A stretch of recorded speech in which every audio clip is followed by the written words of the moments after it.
अगली सुबह हनुल की आंखें नहीं खुल रही थी। उसका सर फटा जा रहा था और ऊपर से उसकी कैट उसकी छाती पर बैठकर म्याऊं म्याऊं करके अटेंशन मांग रही थी। बड़ी मुश्किल से हिम्मत करके हनुल किचन में गई। मम्मी ने उसे देखते ही मजाक उड़ाया, आ गई मेरी बेटी, पियक्कड़ नंबर 1। मम्मी ने उसे गर्म पानी दिया। हनुल ने पूछा, मम्मी मैं कल घर कैसे आई? जब उसने सुना कि मिचल उसे अपनी पीठ पर लादा कर लाया था तो हनुल के गले में पानी अटक गया। वो भागते हुए अपने कमरे में गई और मिचल को मैसेज किया, क्या ये सच है कि तुम मुझे अपनी पीठ पर उठाकर लाए थे? मिचल, जो उस वक्त ब्रश कर रहा था, ने रिप्लाई किया, क्यों, तुम्हें कल रात का कुछ याद नहीं है क्या? हनुल ने झूठ बोल दिया, गाने गाने के बाद मुझे कुछ याद नहीं, मैंने कोई नौटंकी तो नहीं की ना? मिचल ने लिखा, चिंता मत करो, हमेशा की तरह जोकर ही लग रही थी। हनुल ने थैंक्स बोला और हॉलिडे विश करके फोन साइड में रख दिया। वो छत को घूरते हुए एक लंबी सांस लेने लगी। वो जानती थी कि वो डरपोक बन रही है, क्योंकि उसे वो कल रात वाली किस अच्छे से याद थी। उसने थके हुए मन से अपना चेहरा छुपाया। उसे एहसास था कि वो हद से ज्यादा आगे निकल गई है, पर शुक्र है कि मिचेल अभी भी उससे नॉर्मल बात कर रहा है। हनुल अब गहरी सोच में डूबी थी। उनके बीच जो कुछ भी हुआ, फिजिकल रिलेशनशिप, उसके बाद क्या वो अब भी सिर्फ दोस्त रह सकते हैं? वो मिचेल की दोस्ती खोना नहीं चाहती थी, पर उसे समझ नहीं आ रहा था कि अब उसके सामने कैसे जाए। उसका मन थोड़ा उदास होने लगा। उधर मिचेल खामोशी से फोन पकड़े बैठा था। कमरे में जाते ही उसकी नज़र उनकी बचपन की फोटो पर पड़ी। उसने सोचा, हनुल हमेशा से ऐसी ही रही है, जब किसी चीज को लेकर क्यूरियस होती है तो उसे तुरंत पूरा करती है। इस बार शायद वो को लेकर क्यूरियस थी, और जैसे ही उसका ये इंटरेस्ट खत्म होगा, सब पहले जैसा नॉर्मल हो जाएगा। मिचेल ने ठंडी आह भरी और अपने बाल बिखेरती हुए सोचा कि शायद कुछ वक्त बाद हनुल माफी मांगे और कहे कि वो बस बहक गई थी। मिचेल के लिए अपनी असली फीलिंग्स छुपाना और आई डोंट केयर वाला मास्क पहनना बहुत मुश्किल हो रहा था, पर उसने तय किया कि जब तक हनुल का मन नहीं भर जाता वो बस बर्दाश्त करेगा। बेचारा मिचेल। अगला सीन, कैंपस का नजारा। हर तरफ भीड़ थी, फूड ट्रक्स खड़े थे और कंपटीशन का माहौल था। हनुल और उसकी फ्रेंड्स ने मिलकर ली यॉन के बालों की चोटी यानी ब्रेक बनाई। यॉन ने थोड़ा अजीब फील करते हुए थैंक्स बोला। हनुल हंसने लगी और उसकी फ्रेंड्स बोली, इस हेयरस्टाइल के साथ तो तू पक्का जीतेगा। यॉन थोड़ा नर्वस था पर खुश भी, क्योंकि उनका डिपार्टमेंट पहली बार फाइनल्स में पहुंचा था। हनुल और उसकी गैंग यॉन को चीयर कर रहे थे। यॉन ने स्वैग में थम्स अप दिखाया और बोला, आज तो मैं सबकी बैंड बजा दूंगा। जिस पर उसकी फ्रेंड ने मजाक उड़ाया कि इस हेयरस्टाइल में वो इतना कूल नहीं लग रहा जितना वो समझ रहा है। थोड़ी देर बाद लड़कियां स्नैक्स लेकर ग्राउंड पर पहुंची तो उनके होश उड़ गए। पूरा स्टेडियम भरा हुआ था। हनुल हैरान थी कि अचानक बास्केटबॉल इतना पॉपुलर कब से हो गया। लेकिन जैसे ही उन्होंने दूसरी टीम यानी ओपोनेंट को देखा, सारी बात समझ आ गई। वो बिजनेस मैनेजमेंट की टीम थी। इतनी भीड़ इसलिए थी क्योंकि यूनिवर्सिटी के दो सबसे हॉट लड़के आज आमने सामने थे। मिचेल को ओपोनेंट टीम में देखकर ली यॉन का चेहरा उतर गया। वो अपने सीनियर सनबे से बोला, सर, लगता है आज हमारी हार पक्की है। सनबे ने हंसकर पूछा, क्यों, अभी से डर के भाग रहा है क्या? यॉन ने मजाक में कहा, अगर मैं थोड़ा क्यूट लगा तो रुक जाऊंगा। और सब हंसने लगे। सुनबे ने ओपोनेंट टीम की तरफ देखा और बोले, बास्केटबॉल का नतीजा तो खेलने के बाद ही पता चलता है। उन्होंने मिचेल को देखा और माना कि लड़का प्लेयर तो तगड़ा लग रहा है। मिचेल ने भी जब फील किया कि कोई उसे घूर रहा है तो उसने जे सुनबे की तरफ बड़े चैलेंज वाली नजरों से देखा। उधर ऑडियंस में बैठी लड़कियां डिस्कस कर रही थीं कि उनका डिपार्टमेंट कितने बुरे स्कोर से हारने वाला है। उन्हें जीतने की उम्मीद तो जीरो थी। मी जी ने हानुल का परेशान चेहरा देखा और मजे लेते हुए पूछा, वैसा हानुल, तू चीयर किसके लिए करेगी? एक तरफ तेरा डिपार्टमेंट है और दूसरी तरफ तेरा मिचेल। हानुल ने अपने हाथ जोड़े और फेस के पास ले जाकर बोली, भाई, मैं तो बस ये दुआ कर रही हूं कि किसी को चोट ना लगे। ग्राउंड पर मिचेल एकदम रिलैक्स होकर बॉल ड्रिबल कर रहा था और हर बार बास्केट करके भीड़ का दिल जीत रहा था। तभी उसके रास्ते में वही चीकी जे सुनबे आ गए। मिचेल ने बड़ी इज्जत से उन्हें एड्रेस किया और कहा, हानुल के सुनबे, प्लीज मेरे रास्ते से हट जाइए। जे सुनबे हंसने लगे और बोले, तू बड़ा पोलाइट है रे, पर मैं नहीं हटने वाला। उन्होंने मजाक उड़ाते हुए कहा कि मिचेल उन्हें प्यार से ह्यूंग बुला सकता है, पर मिचेल ने साफ मना कर दिया। फिर सुनबे ने अपना असली पत्ता फेंका। उन्होंने पूछा, सुना है तू हानुल का चाइल्डहुड फ्रेंड है, फिर तो तुझे उसकी पसंद नापसंद सब पता होगी, क्या तू मुझे उसके बारे में और बता सकता है? मिचेल ने शक की नजरों से देखा, क्या आप सच में इंटरेस्टेड है? सुंबे ने थोड़ा सोचा और एक कमीनी स्माइल के साथ बोला, नहीं, एक्चुअली मुझे कोई इंटरेस्ट नहीं है। मिचेल का गुस्सा अब 7th हेवन पर था। उसकी आंखें ठंडी और गुस्से से लाल हो गईं। उसने एक कदम आगे बढ़ाया, जंप ली और सीधा 3 पॉइंट लाइन के पीछे से बॉल बास्केट में डाल दी। जे सुनबे देखते रह गए। उन्हें यकीन नहीं हो रहा था कि इतने गुस्से में भी मिचेल का निशाना इतना परफेक्ट कैसे लगा। मिचेल ने उन्हें घूरते हुए कहा, अगर मुझे उकसाना चाहते हो तो थोड़ा असली यानी कि ओरिजिनल तरीका ढूंढो। कंपटीशन खत्म हुआ और नतीजा वही निकला जिसकी उम्मीद थी। हानुल का डिपार्टमेंट 11-57 के स्कोर से बुरी तरह हार गया। मिजी इतनी दुखी थी कि उसने अपना खाना भी हानुल को दे दिया और हमारी हानुल, वो तो मजे से खाने के लिए राजी हो गई। वहां से गुजरते हुए उन्होंने देखा कि जे सुनबे हमेशा की तरह भीड़ से घिरे हुए हैं। जितने पॉपुलर वो हैं, भीड़ तो होनी ही थी। लड़कियों ने सोचा कि अभी वो बिजी हैं तो बाद में बात करेंगे और फास्ट फूड मशीन ढूंढने निकल गई। उसी वक्त जे सुनबे ने थक कर अपनी गर्दन ऊपर उठाई और उनकी नजर एक जानी पहचानी सिलुएट पर पड़ी, हानुल। उन्होंने उसे पहचान लिया था। जे सुनबे दूर से हनुल को देखकर मुस्कुरा रहे थे। ये लड़की भी ना हमेशा मुंह में खाना भरे घूमती रहती है। लेकिन तभी उन्हें मिचेल की वो बात याद आई कि उकसाने के लिए कुछ असली यानी ओरिजिनल ढूंढो। बस फिर क्या था, सुनबे के शैतानी दिमाग में एक प्लान फिट हो गया। उधर हनुल थोड़ी चिढ़ रही थी क्योंकि सारे फूड कोर्ट्स बंद हो चुके थे। उसने सजेस्ट किया कि किसी कैफे चलते हैं। मीजी बेचारी हैरान थी कि इस लड़की के पेट में इतना खाना जाता कहाँ है। ली जोहन ने कहा, चलो वापस ग्राउंड चलते हैं और देखते हैं कि अब बिजनेस मैनेजमेंट का मैच किसके साथ है। हनुल ने सोचा कि अगर वो वापस गई तो उसे फिर से मिचेल को देखना पड़ेगा। वो कुछ और करने का सोच ही रही थी कि तभी उसका फोन बजा।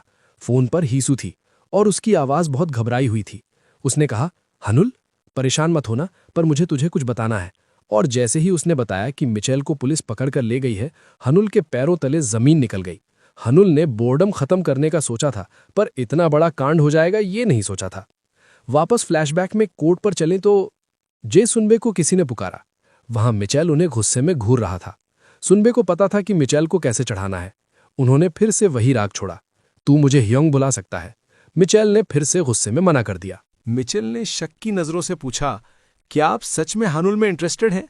अब जे सनबे ने अपनी चेशियर कैट यानी शैतानी बिल्ली जैसी स्माइल दी और मिचेल के कान के पास जाकर धीरे से बोला, शायद ये सच ही हो। हानुल बहुत क्यूट लड़की है ना, और शायद इसी वजह से तुम भी उसे पसंद करते हो। ये सुनते ही मिचेल के शरीर में एक झंझनाहट सी दौड़ गई। एक पल के लिए उसका दिमाग सुन्न हो गया, जैसे वो किसी दूसरी दुनिया में पहुंच गया हो। जब होश आया तो वो लड़खड़ाते हुए बोला, ये क्या बकवास कर रहे हो? जे सनबे मन ही मन हंसने लगे। उन्होंने मिचेल को फिर से उकसाया, पर मिचेल बिल्कुल स्टैचू बन गया था।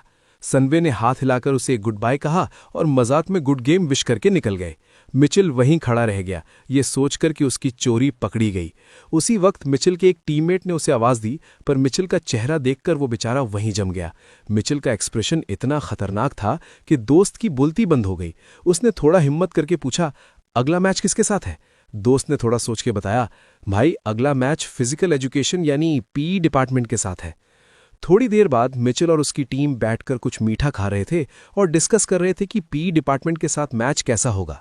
तभी एक दोस्त ने बताया, अरे यहां तो लोग बेट्स लगा रहे हैं कि कौन जीतेगा। मैंने अपने कानों से सुना, लोग कह रहे हैं कि किम मिचेल एकदम खतरनाक फॉर्म में है, तो बिजनेस डिपार्टमेंट के जीतने के चांसेस ज्यादा हैं।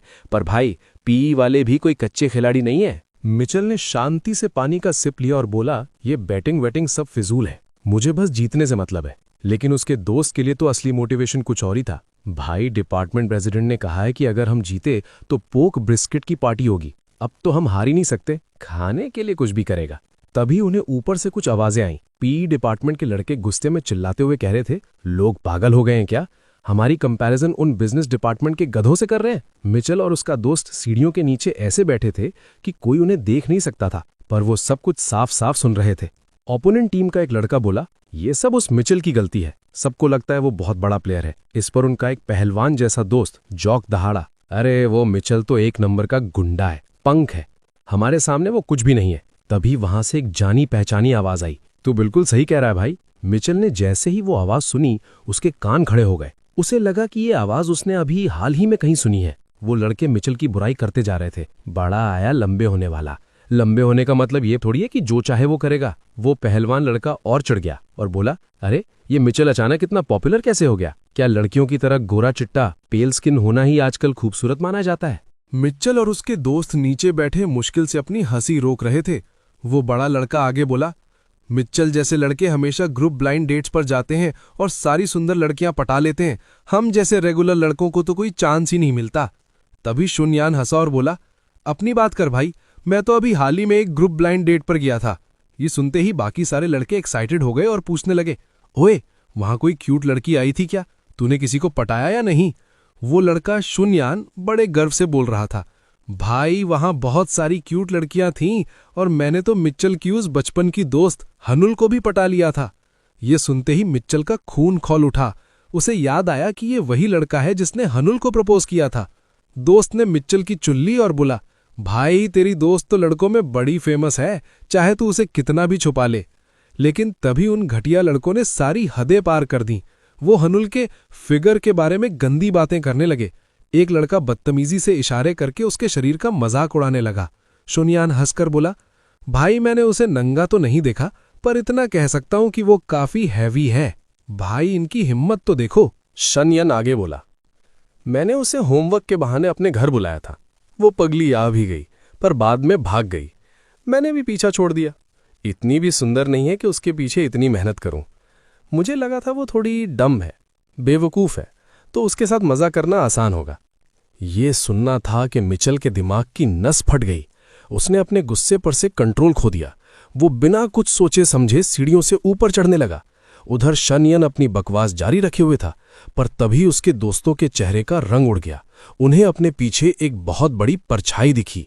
इससे पहले कि शनयन कुछ समझ पाता, मिचेल ने पीछे से उसका कॉलर पकड़ा और उसे घुमाकर एक भयानक मुक्का उसके मुंह पर जड़ दिया। भाई ने सिस्टम हिला दिया। सीन कट होता है पुलिस स्टेशन। हनुल किसी सुपर फास्ट ट्रेन की तरह सड़कों पर भाग रही थी। उसे लगा था कि मिचेल ने किसी बात पर लड़ाई कर ली होगी, पर जब हीसू ने उसे असली वजह बताई तो उसके पैरों तले जमीन निकल गई। मिचेल ने उन पीई डिपार्टमेंट के लड़कों को इसलिए पीटा क्योंकि वो हनुल के बारे में बहुत गंदी और ऑब्सीन बातें कर रहे थे। हनुल ने रिकॉर्ड टाइम में पुलिस स्टेशन का दरवाजा धक्का देकर खोला और चिल्लाने लगी, मिचेल कहाँ हो तुम? मिचेल ने जब हनुल को देखा तो वो वैसा ही लग रहा था जैसे कोई बच्चा शरारत करते हुए पकड़ा गया हो। हनुल ने तुरंत उसके चेहरे को अपने हाथों में लिया और उसकी चोटों यानी इंजरीज को देखने लगी।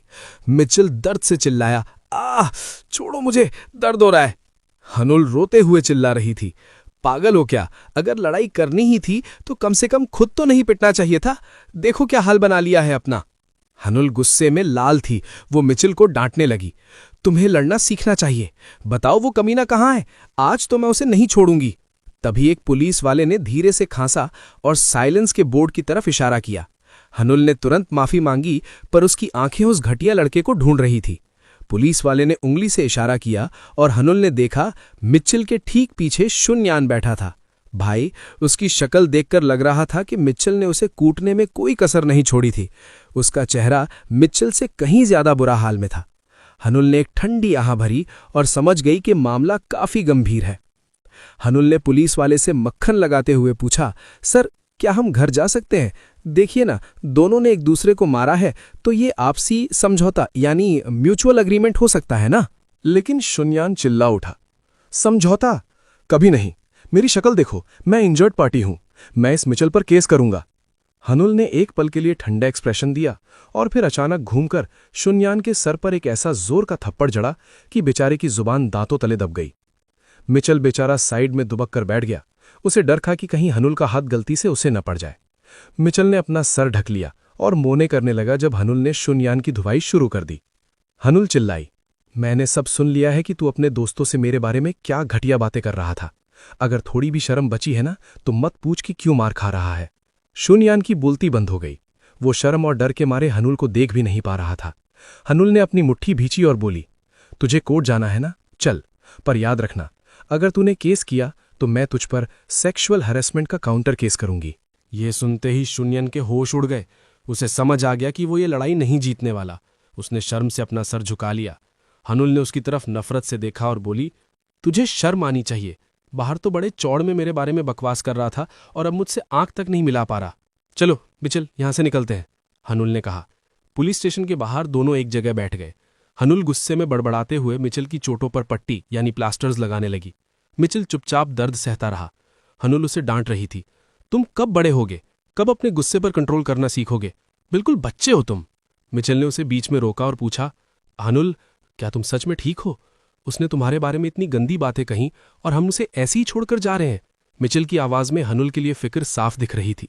हनुल ने गहरी सांस ली और बोली, देखो, अगर वो लड़का और तमाशा करता ना तो मैं पक्का उस पर केस कर देती, पर वो बेचारा इतना शर्मिंदा था कि उसके मुंह से एक शब्द नहीं निकला, इसलिए मैंने उसे छोड़ दिया।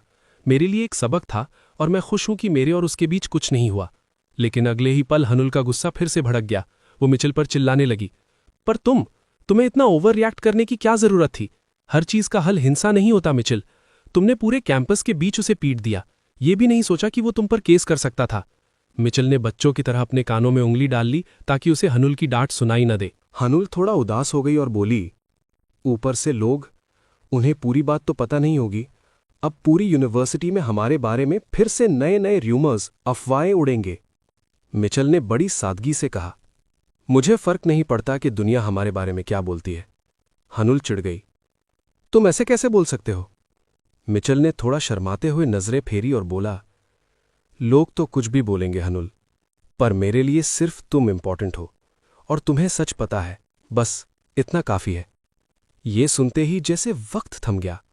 हनुल के सीने में अचानक एक अजीब सी हलचल हुई।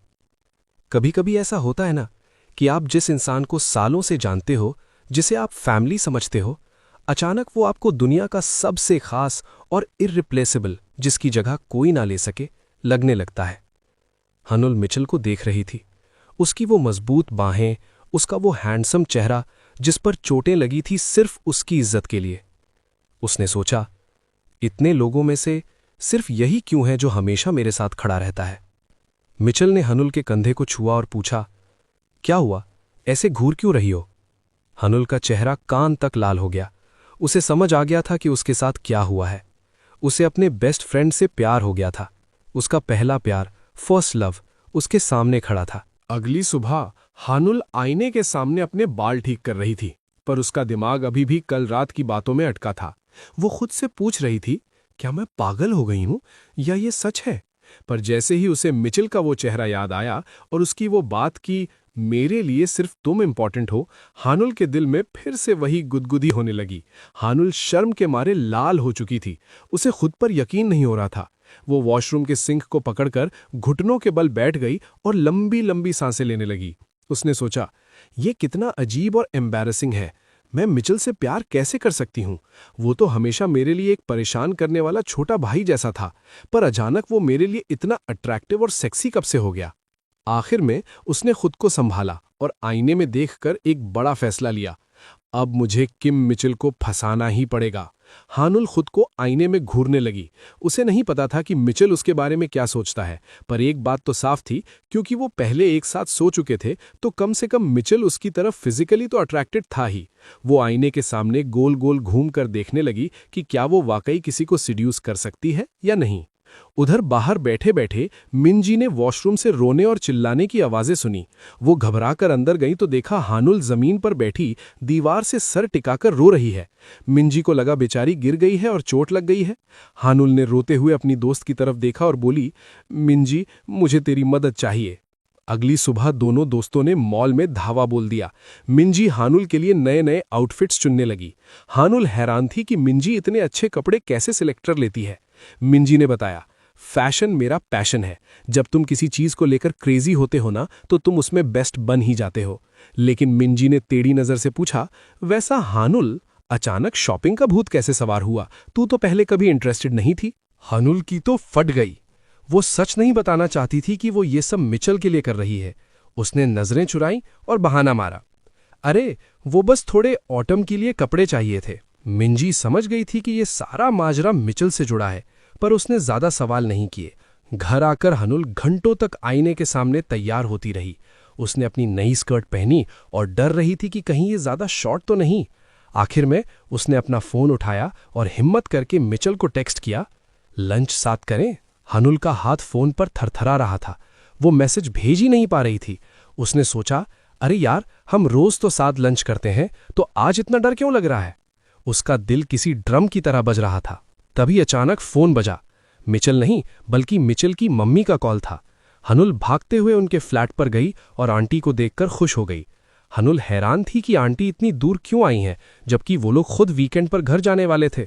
आंटी ने बताया कि वो पास ही किसी काम से आई थीं, तो सोचा बच्चों के लिए कुछ खाना पीना, गुडीज देती चलूं। आंटी गुस्से में बोली, ये मिचेल कहाँ मर गया? सुबह से मेरा फोन नहीं उठा रहा। दोनों मिलकर मिचेल की धुलाई का प्लान बना ही रही थीं कि तभी मिचेल थका हारा दरवाजे पर दिखा। अपनी मम्मी को देखकर बेचारे के होश उड़ गए और हनुल साइड में खड़े होकर मजे लेने लगी। खाना लगने वाला था तब हनुल ने धीरे से पूछा, तुम मम्मी का फोन क्यों नहीं उठा रहे थे? मिचेल थोड़ा झुका और हनुल के कान के पास जाकर फुसफुसाया, मम्मी के जाने के बाद बताता हूं। जैसे ही मिचेल की गर्म सांसें हनुल के कान से टकराईं, भाई लड़की का तो सिस्टम ही हैंग हो गया। वो शर्म से टमाटर जैसी लाल हो गई और उसके रोंगटे खड़े हो गए। मिचेल किचन में चला गया और हनुल वहां शर्म की आग में जलती रह गई। लंच के बाद आंटी जाने लगी। जाते जाते उन्होंने एक शैतानी स्माइल दी और बोली, अगर तुम दोनों बोर हो रहे हो तो गेस्ट बेडरूम में जाओ, वहां मैंने तुम्हारे लिए कुछ इंटरेस्टिंग रखा है। दोनों हैरान थे कि वहां क्या होगा। जब वो कमरे में गए तो वहां उनकी पुरानी यादों का खजाना था। मिचेल की दादी ने उनके बचपन की सारी फोटोज संभाल कर रखी थी, यहां तक कि जब वो पैदा हुए थे तब की फोटोज भी। बचपन की यादें। बचपन की फोटोज देखना हमेशा इमोशनल होता है, पर जब आप अपने क्रश के साथ देख रहे हो तो हर फोटो एक नई कहानी सुनाती है। मिचेल हल्का सा हंसा और बोला, अरे याद कर, तुझे समुंदर में तैरना कितना पसंद था, और तू उस दिन कितनी गुस्सा हुई थी जब हमें पता चला कि हम छुट्टियां मनाने किसी पहाड़ी इलाके वैली में आए हैं। अगली फोटो में दोनों एक मंदिर के सामने खड़े थे। हनुल को लगा ये शायद स्कूल ट्रिप की फोटो है। उसने पूछा, क्या हम दोनों एक ही क्लास में थे? मिचेल में सिर झटका और बोला, नहीं बाबा, हम अलग क्लासेस में थे। ये फोटो तो तब की है जब हमारी फैमिली साथ में पिकनिक पर गई थी। एक और फोटो सामने आई जिसमें दोनों डाइनिंग रूम में साथ बैठे थे। हनुल हैरान थी कि उनकी कितनी सारी यादें जो उसे ठीक से याद भी नहीं। उसने कहा, ये शायद मिडिल स्कूल की एंट्रेंस सेरेमनी की है ना? मिचेल ने फिर से उसे करेक्ट किया, नहीं, ये मिडिल स्कूल के सेकंड सेमेस्टर के बाद की है, क्योंकि फ्रेशमैन ईयर में तेरे बाल छोटे थे। हनुल थोड़ी उदास हो गई।